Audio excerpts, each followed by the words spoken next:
Bonjour Géraldine Berger.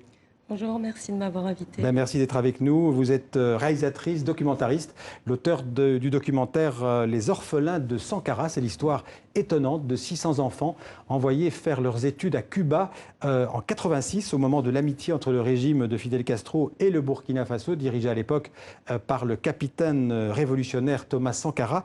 Comment avez-vous découvert ce sujet oublié ? Alors, cette histoire était complètement, effectivement, méconnue.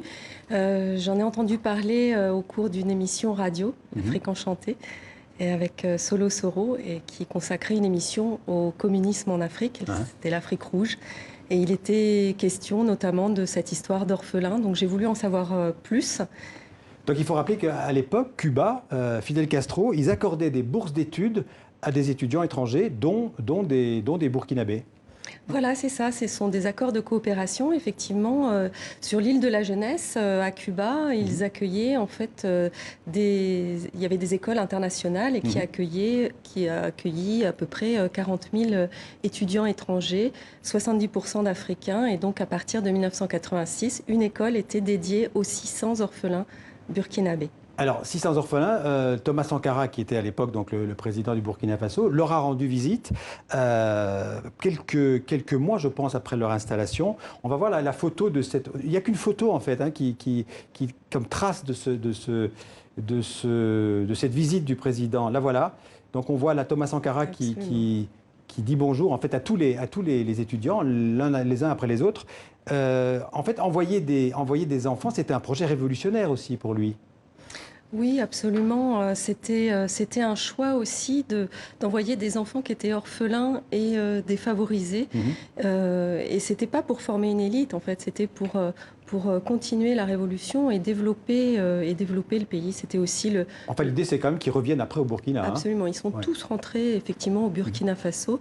Et ils avaient cette mission-là de développer leur pays. Alors, on va regarder un extrait du discours que Thomas Sankara a fait en présence de Fidel Castro, et il s'exprime en espagnol. On l'écoute.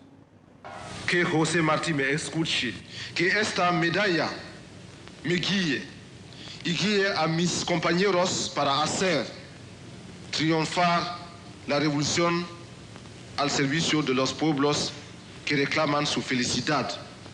Y no es un modo alguno, un hecho fortuito, que nuestra consigna nacional se resuma en una fórmula que ustedes conocen muy bien. Patria o muerte, venceremos. C'est un document historique, ça. Hein? Oui. Alors, quel était le quotidien de ces enfants sur place? Ils vivaient dans des pensionnats, ils étaient dans des familles d'accueil. Comment ça se passait? Alors, c'est quand ils sont arrivés, donc une école leur était dédiée, rien qu'à eux, au milieu des champs, selon la pédagogie de José Martí. Donc, le matin, ils avaient le travail au champ, et l'après-midi, ils avaient cours. Il y avait deux groupes, donc c'était inversé. Donc, il y avait des garçons et des filles, c'était mixte. Voilà. Essentiellement quand même des garçons. Il y avait une plus grande proportion de garçons, mais effectivement, c'était mixte. Et ils vivaient dans ce pensionnat où ils avaient, parce que j'ai lu qu'il y avait certains qui étaient en famille d'accueil, donc ils étaient aussi intégrés d'une certaine manière à la société cubaine? Alors, ils ont vécu dans cette école à 600, et ensuite, plus tard, quand certains sont partis à l'université, notamment, ou dans des instituts, après, ils sont sortis, par exemple, de l'île de la Jeunesse, ils sont allés dans d'autres endroits, et certaines familles cubaines, non officiellement, ont adopté ces enfants. Alors ça se passe en 86. Il faut savoir que Thomas Sankara a été renversé, assassiné en octobre 87, renversé par Blaise Compaoré. Que sont devenus à ce moment-là les enfants burkinabés qui étaient à Cuba? Ils sont rentrés au Burkina? Non, en fait, alors c'était effectivement le moment, comme ils le disent, le plus triste de leur existence, et surtout tout leur destin était contrarié. Simplement, en fait, non, ils ont pu continuer leurs études. Le gouvernement en place les a quand même rassurés sur le fait que ces accords allaient continuer, qu'ils allaient être intégrés à la société après leurs études. Mais concrètement, ça a été très compliqué. Et Fidel Castro a fini par financer la fin de leur étude. Et vous l'avez dit tout à l'heure, ces 600 enfants sont tous, maintenant adultes, sont tous rentrés au Burkina. Qu'est-ce qu'ils sont devenus au Burkina Faso? Est-ce qu'ils ont pu exercer la profession qu'ils avaient apprise à Cuba? Et non. En fait, quand ils sont rentrés, en fait, ils ont vraiment connu une vraie déconvenue parce qu'ils sont rentrés de façon complètement anonyme. Les familles n'étaient pas prévenues. La plupart pensaient que leurs enfants étaient morts. Il n'y avait pas encore les moyens de communication d'aujourd'hui. Ils sont rentrés, ils ont été complètement mis au banc de la société. Et leur diplôme... La plupart sont au chômage d'ailleurs. Non. Mais d'abord, leurs diplômes n'ont pas été reconnus, n'ont pas été traduits même simplement. Et en fait, c'est toujours plus ou moins le cas. Ils ne sont toujours pas ni Ils considèrent que l'État burkinabé ne les a pas reconnus, en fait, ne les a pas pris en charge. Absolument. Ils ont été plutôt mis de côté.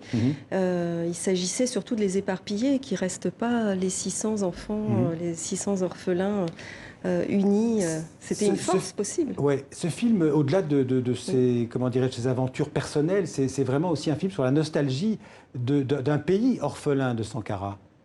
Oui, absolument. Ils sont toujours dans ce regret-là aussi. Ils n'ont du destin.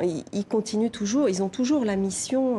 Ils ont à cœur encore cette mission-là de développer. Et ils cherchent toujours à entretenir cette légende aussi. Oui. Donc ils sont réunis en association et ils continuent toujours de s'interroger sur leur rôle et ce qu'ils peuvent apporter à la société.